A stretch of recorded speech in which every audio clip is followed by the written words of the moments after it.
Welcome to the show, ladies and gentlemen. I am your host, your girl, the one and only Tiffany E, aka Sexline TV2, and I am here to give you guys all of the tea when it comes to wrestling and maybe a little bit of odds and ends in between there. So why don't you go ahead, go get your snacks, go get your juice, go get you a good drink, a good glass of wine if you can drink it. If you're underage, don't be drinking, okay? Go on and get you some juice or something and sit back and listen as we kiki and holler about wrestling. Because over here, you get a plethora of things when it comes to my show, okay? You get wrestling commentary. No benefit of the doubt. Dr. Phil say don't do that. Dr. Phil say when somebody show you who they are, and so did Maya Angelou, believe them. Them two hoes are snakes. They been snakes, and them hoes was like that when you got there, and they like that now, so fuck them both. And they did the right thing by letting them headline WrestleMania. They most definitely deserve to headline WrestleMania. And that is how you close a mania. What else we get? You'll also get a weekly recap of every single show that WWE has to offer. Monday Night Raw after show, NXT after show, and of course a Friday Night SmackDown after show. You'll also get a recap of all the Big 5 PLEs. I even do the Saudi shows for you.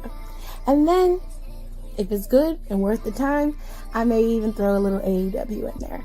But of course, I will do my best to make sure I recap as many PLEs as possible. If I don't have it, then I'll throw it to one of my friends who do know it. We also cover pop culture, and we have really good time over here with lifestyle and just giving advice. So, if you're ready, it's showtime.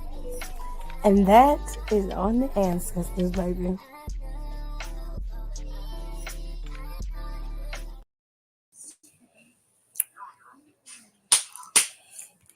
All right, y'all.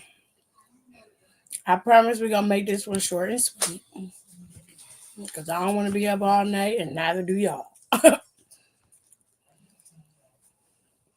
right.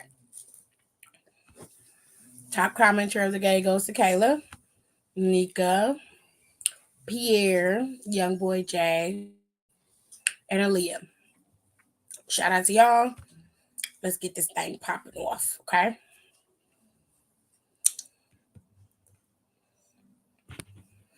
The show kicked off with a tag team match between the former tag team champions known as Chase U and, of course, the family. Now, for whatever reason, Andre Chase, okay? That man is getting booed. His Chase U students are leaving. And we as an audience do not know why.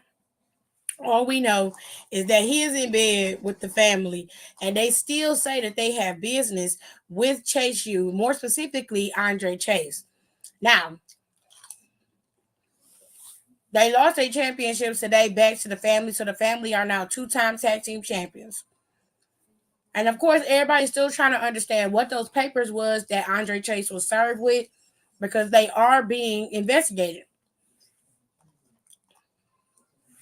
Child, we don't know. Maybe he took some money to, keep up Chase U, because Kiana was trying to steal their property from him and shit. All kind of stuff. You never, ever know. You never know. But it looked like Duke Hudson is very pissed that they lost these tag team titles. And it don't look like, these troubles for Chase U are going to end. Everybody seemed to have a Thea mindset. They mad at him. All of his students walked out during his match. They was booing him. I was like, damn, they ain't found nothing out yet. But they booed that baby. That baby did not get out the blocks. And I feel real bad for Andre. He came in there looking all disheveled, suit all, shirt out his pants, hair all messed up. Looked like he ain't slept in days. The only person that rescued him today was JC. She was the only one. Everybody else was gone doing whatever they wanted to do. But JC was the one who came and saved him from the media. So I guess we had to wait till next week to find out what happened, child. Today on the Supernova Sessions, Chad Gable challenged Noam Dar. And Noam Dar, thinking he was going up against Otis, accepted, I guess it was Otis, or it could have been Akira he thought he was going up against. He accepted the match, not knowing that he was going up against Chad Gable. So next week, for the Heritage Cup, it's gonna be Chad Gable versus Noam Dar.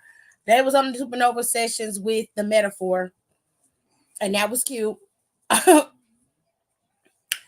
So we also had a match between Lash and Roxanne Perez. For the most part, it was a decent match until fuck ass Kiana came out there and ruined it. Now, Kiana was real golden brown. I mean, glazed golden brown, okay? I heard it looked like a whole Krispy Kreme donut. She was real dark. I was like, damn. You about to beat Brian for all the darkness you serving up, girl. Jesus. Jesus Christ. Anyway, she came out there holding Roxanne so Lash can hit her, finish her. Or something close to it. Jakara and them ended up getting kicked out earlier in the match. But Jakara returned after the rest banned her, kicked her out. She came back, got in the ring, and that's what caused a distraction for Kiana to come in there and help Roxanne lose the match. Now, when they went in the back, they basically told, Kiana was like, I did what I had to because Roxanne deserved it. And Gigi was like, what the hell are you talking about? Like, you interfered in her match. It had nothing to do with you. She was like, she deserved it for what she did to me last week or at Halloween Havoc. And they was like, did you see Kiana's forehead at Halloween Havoc? I'm like, yeah, bitch, it's a match. That's what happens. It's casualties in war, ho. You didn't have no problem putting no damn brick in your purse. You didn't have no problem trying to use it. Girl, if you don't go somewhere with that DSW bag, you keep bedazzling out with your name on it. Anyways, this led to Ariana Grace. Carmen stood up and was talking shit, and Ariana Grace shut her down because last week Carmen attacked her. Carmen left, and this led to Gigi telling Ariana Grace, since you talking a lot of shit, me and you could get in the ring, and I can show you what an ass whooping feel like. Jada Parker was in the back like, beat her ass. That's my girl right there. She can never do no wrong with me, okay? Any whoosies. The girls was back there going back and forth. Now, ultimately, the family came in the back after they won their match, and they basically was telling everybody the belts was back on them, and whoever's ready could come step up. But for now, we're going to go party and celebrate that we 2-time tag team champions. Blah, blah, blah. Good for you. Now, Humberto and Angel Garza got into a fight with Malik and Idris. And they start arguing and battling back and forth. So I suspect that next week they're probably going to have a tag team match between the two teams, to which Humberto and Angel probably are going to be the ones that win, because I don't know what it is, but Triple H nor Shawn Michaels be giving Malik or Idris any fucking play. Okay? Now, this match came up next. Joe Coffey going up against Trick Williams. For the most part, this match was pretty solid. Trick and Joe was going back and forth. Unfortunately, a lot of Gallus got involved in this match, from Mark to that big bitch that be with them. I don't know his name. I don't care to know his name. They both got on an apron, to which Carmelo was appearing to try to help, but eventually he ended up almost costing Trick the match inadvertently. Trick was going for a move, and he was trying to basically kick the big dude off of the ring. But because Carmelo pulled him down, he ended up leaving off the apron, and Trick completely missed him and went out of the ring. Now, he was standing there protecting Trick, and of course the guy was on the outside, so he kind of was protecting him from getting hit. But Trick's been making a lot of faces, and it's been giving, I know very well that I'm going to get my lick back. That's kind of how he's been alluding. Every time he's smiling in Trick's face, when he turns around, that smile disappears. Now, one thing that I do want y'all to pay attention to is pay attention to Lexis King, because towards the end of the show, he went back there and talked to Baron Corbin, and he admitted that he was the one who took out Trick Williams and is causing all this discord. And Baron Corbin asked him, how did you do it? And he was like, that's the great question everybody wants to know, but I'm going to keep that one close to the vest. So the person who attacked Trick Williams was not Carmelo Hayes. As much as we want to believe it was Carmelo, it most definitely was Lexis King. He all but admitted to it on the show tonight, right before Baron Corbin's match with Wesley. Speaking of Baron Corbin's match with Wesley, to round this out, Trick Williams did ultimately end up winning the match, and he has qualified for NXT's Deadline Iron Survivor Challenge. Okay, let's just leave it at that. He qualified, ladies and gentlemen. We love that. We love that for him. We love it. It's amazing. It's wonderful. We are happy that last 100% happy for Lash, and I'm 100% happy for Trick. I like when they're moving in a different direction, giving different people opportunities, because that allows for us to see new things in different matchups. I was very happy with Lita's picks. Lita picked two very different wrestlers for both sides, for both the men and the women. It wasn't what we expected, and I'm glad that they didn't, make it so obvious with Kiana and Roxanne. But Roxanne got to get her lick back, because girl,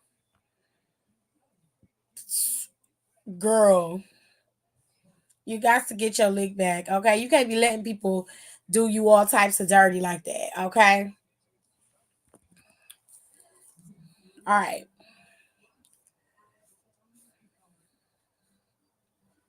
So Lita was the one who picked the superstars this week for the Iron Survivor Challenge. Next week, it's going to be Hall of Famer JBL. He's going to be the one to pick the competitors for the Iron Survivor Challenge. And it's going to be an interesting time. It looks as if he wants to be able to compete, or rather, oh God. It looks as if Carmelo Hayes wants to compete in the Iron Survivor Challenge again, and he very well could, and it'd be an interesting time if he does. Moving forward, Xia Li invited Lyra Valkyria to tea time, and it was a warrior tea, and they basically had a little conversation about their match leading into next week, because Lyra is defending her title next week against Xia Li. And Xia basically explained to her that this is a sign of respect, and you have a little tea with each other, and you basically show each other your respect. You have your time, and then that next time you meet, you are fighting. So that's what they did. They had their little tea time, which was fine. We love that for them.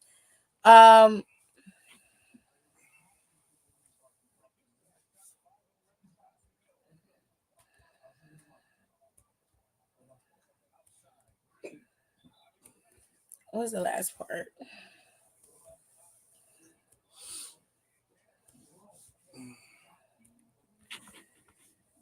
So again, JBL is going to be the one to choose the Iron Survivor qualifying matches next week. I'm very interested as to who he's going to pick. I hope he makes his picks interesting and he doesn't pick anybody weird. Okay. But JBL is a big guy, so I suspect that Braun Breaker will be chosen next week. And I also suspect that hold on a sec. It'll probably be Braun Breaker next week. And they might pick who else?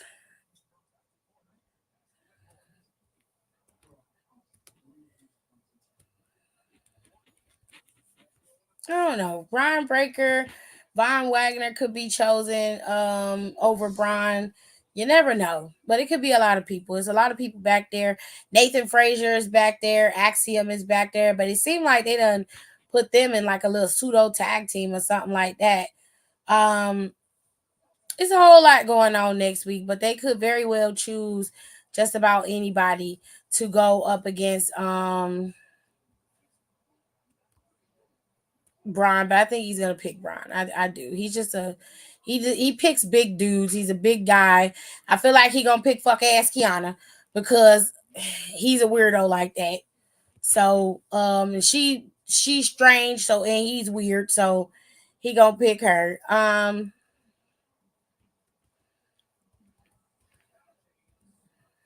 Oh, Nick Chubb underwent his second surgery today. Yeah.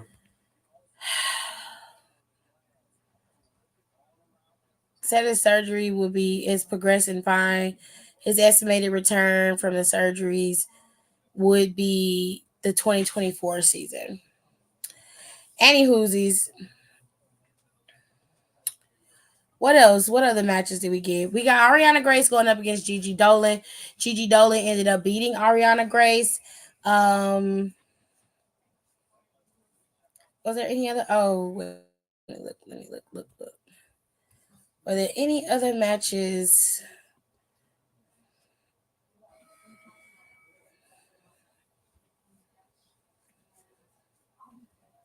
I don't see any other matches that I missed. I don't think I missed anything else. Any whoosies. Um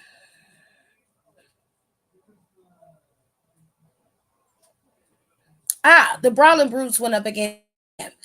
Okay. So this match between OTM and the Brawling Brutes, it wasn't bad either. It was actually pretty damn good. They were in there. They were battling. It was a good fight between the two groups. However, Reginald got involved, of course, and they ended up getting isolated and taken out by the Brawling Brutes. It was just a veterans game, and the rookies ended up losing due to the veterans game. Now, do I think they should have went over on the Brawling Brutes? Yes, I do. I do believe that, and it's not because I have a thing for Lucian, but more specifically because the Brawling Brutes don't need the win. OTM did, in my opinion. They needed to be pushed up to the top, and I would love to see what they were going to do moving forward. They're a formidable tag team, in my opinion, and to not give them the rub to push them forward against somebody like the Brawling Brutes, I think isn't always the best idea, but it's Shawn Michaels' game. We just playing it, okay? Any whoosies. Final match of the night was between Wesley and Baron Corbin. Now, earlier in the night, fuck ass Dom came in there and basically was buttering up Baron Corbin, like, hey, if you need anything, just call me. I'll be here. It's very Michael Jackson. I'll be there. Don't you know, baby? Yeah, yeah. He was giving that Jackson 5. He was getting on my nerves, little bitch. I can't stand his ass. Anyways, during the match, Wesley was coming out there to serve up the can of whoop ass that Baron Corbin so rightfully earned. And that's when you see Dominic push Baron Corbin out the way and take the hit from Wesley, to which Wesley ends up beating the hell out of Dom, gets in the ring, and ends up suffering, I believe it was the end of days that he ended up taking. He beat up he lost that because of the end of days, and that's when he decided to attack Wesley even further. Ilya Dragunov came out there with the save, but Dragunov ended up falling into an end of days on his own. So Dragunov is tired. He like, you ain't gonna do nothing but keep attacking me because you're a little pussy ass bitch. So what I need for you to do is prepare yourself for December 9th, because heading into deadline, it's going to be me and you one-on-one for this NXT championship. And usually, with the way that this works out, this is Dragunov's first official title defense. I do not see him losing to Baron Corbin. In fact, I see Baron Corbin losing tremendously. And Dragunov usually has this type of arc where it'll be he's getting beat down, and beat down. But by the time the match gets ready to come on for him to win, he's going to win, and he's going to win in a resounding win. So I highly doubt that he's going to lose. Overall, NXT was a fairly solid show. There was not really much bad going on about it. I actually really enjoyed it. I thought it was a very solid show from start to finish. I am curious about next week's matchups, though. I think it's going to be an interesting time to see the qualifier matches for next week, what Trick and Carmelo are going to be up to next week, and everything in between. It's going to be interesting. Okay. Let me take down the old pictures. And I want to know what's going on with Chase U. I'm really interested because I feel like the situation with Chase U is pretty straightforward. I feel like they borrowed some money, or Andre borrowed some money in them to maintain Chase U and keep the doors open. And because he defaulted on those, loan shark loans, Tony and them are going after him, and it's lightweight embarrassing. I don't understand why the students are walking out on him, though. I could understand it better if like it has come out what he actually did. Then I could understand it, but it's just a mere thought that he did anything, and they literally lost all in this man. And I was just sitting there looking like, damn, wowzers. Anyways, next week you're gonna have Lyra Valkyria going up against y'all favorite warrior, Xia Li. Now, what I think might happen is Boa and Dante Chen might come out there as her little minions, because if you notice, if you didn't notice, I'm finna tell you. Last week, Dante Chen came out there with have his face painted similar to Boa's face being painted, and I don't think Xia Li just gonna escape by her own on her lonesome, because I think Wendy Chu might also be coming back and wreaking a little havoc in NXT as well. But we gonna see, because I feel like it's a lot going on, and they rebuilding that faction up, and they might not have Xia Li. She might go back to the main roster, but who knows? You know what I'm saying? But she ain't gonna win this championship from Lyra. This is also Lyra's first title defense, and I don't think they're gonna have Lyra defend her championship at Deadline. So she's having her title defense right now. Okay. And then you're going to have Noam Dar defending his Heritage Cup against Chad Gable next week, to which he just defended it last week.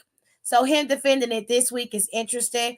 But he also could not be defending his Heritage Cup on the Deadline pay-per-view. So it's going to be interesting to see what they do with that as well.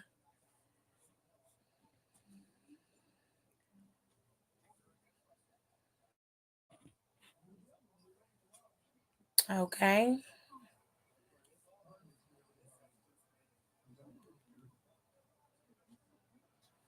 Well, I'm glad you got your soup. Might be a little T and Shaw reunion, maybe. First time they did it, it didn't really do too well, and that was only because it couldn't. I don't know. It was something about the way that it was set up. The blocks wasn't, cool enough. But we'll see how it works out.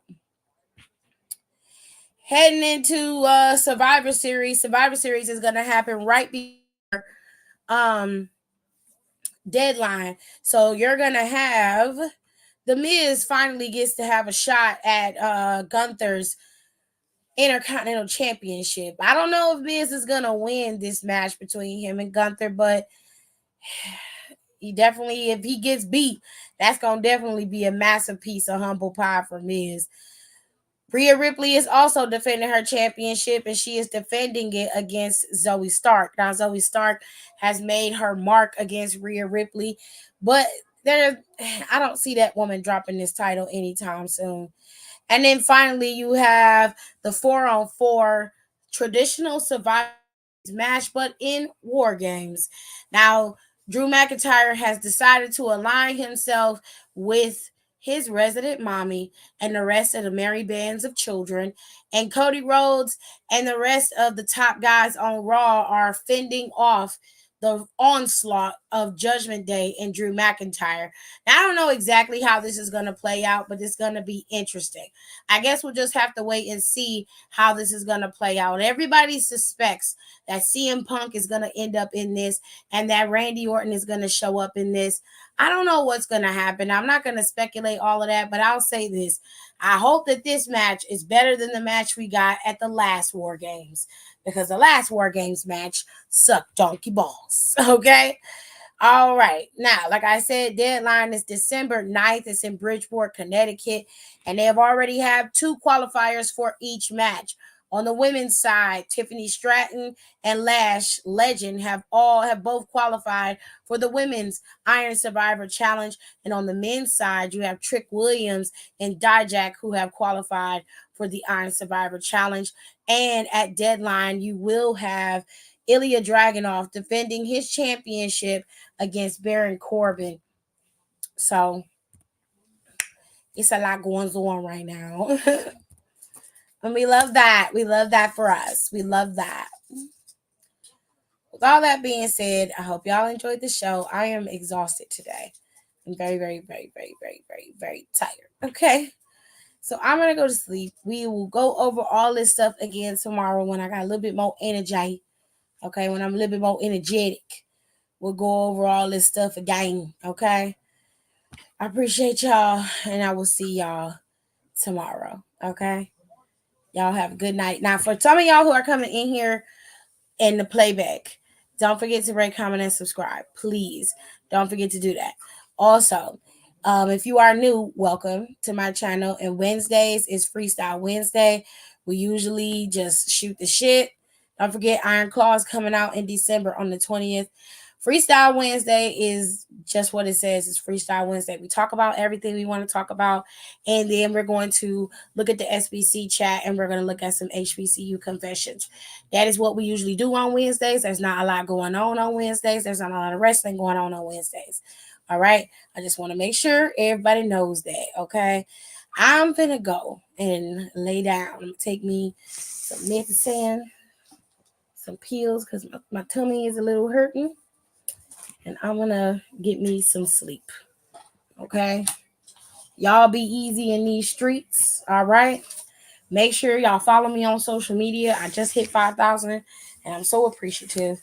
I'm still gaining followers. That video that I have, it's gone viral for some reason. I don't understand what's going on or what is happening, but I am beyond appreciative. I've gained so many subscribers in the last couple of days. It's ridiculous. Okay. But I appreciate y'all and I love y'all dearly. And I thank y'all for pushing my content out there and helping me get out there. One last thing before I go, Down for the Count has 2 episodes up right now. Y'all can head on over there and listen to that. And on the KTT, there is podcast up from the last week. This week, we're going to be covering a couple of things when it comes to Pop Culture Wednesday. That's going to go up tonight, I believe, or early tomorrow morning. So that'll be done. And of course, make sure you follow all my folk, okay? We love wrestling. All right. March with Mics and Get Your Podcast, okay? Culture Cast, Smacking It Raw, and Know the Ropes podcast. And of course, the one who supported me from day one, from the beginning to the end, is AT2. Go follow AT2 on his platforms if you care about the mess, okay? I will see y'all tomorrow when I'm in a better mood and I can kiki with y'all. But right now, I really want to go to sleep. So y'all have a good night. I will talk to y'all tomorrow for sure.